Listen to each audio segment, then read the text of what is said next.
Yeah, so my writing philosophy pretty much is that, for me, it's not just a passion. Writing is a business. It's a way for me to pay my bills and to make a living from what I love to do. And I love writing. Like, I think about it constantly. I have books on my shelf.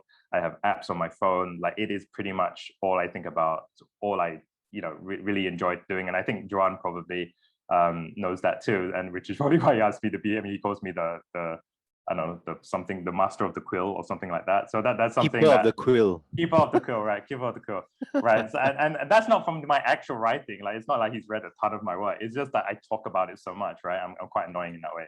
And so at the same time, in Instagram, I talk about my experiences. This is the working writer life. Like, it's like you're just pitching nonstop. This was the day when I was pitching like 3 or 4 things.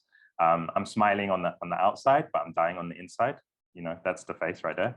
And this is pretty much what I feel every single day, like just looking at a blank page and just not knowing what to do. Like, so it's not an easy job too. It's definitely not brain surgery. I'm not saving lives, but I am saying that it is a tricky business and a weird business to be in, right?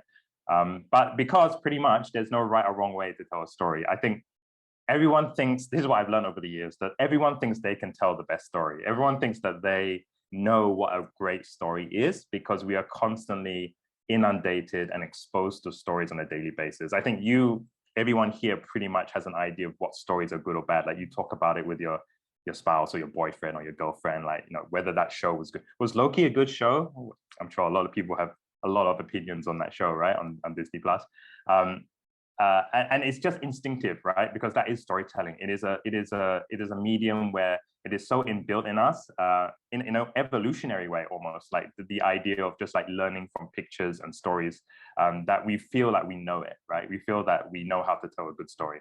But in terms of the business world, like, it's a bit different. So, and for me, it's about getting your story out there. It's about testing it. It's about shaping it. It's about failing. It's about writing bad stories as well, and just keep chugging away at it. And selling yourself as a creative person. I think that's pretty important too.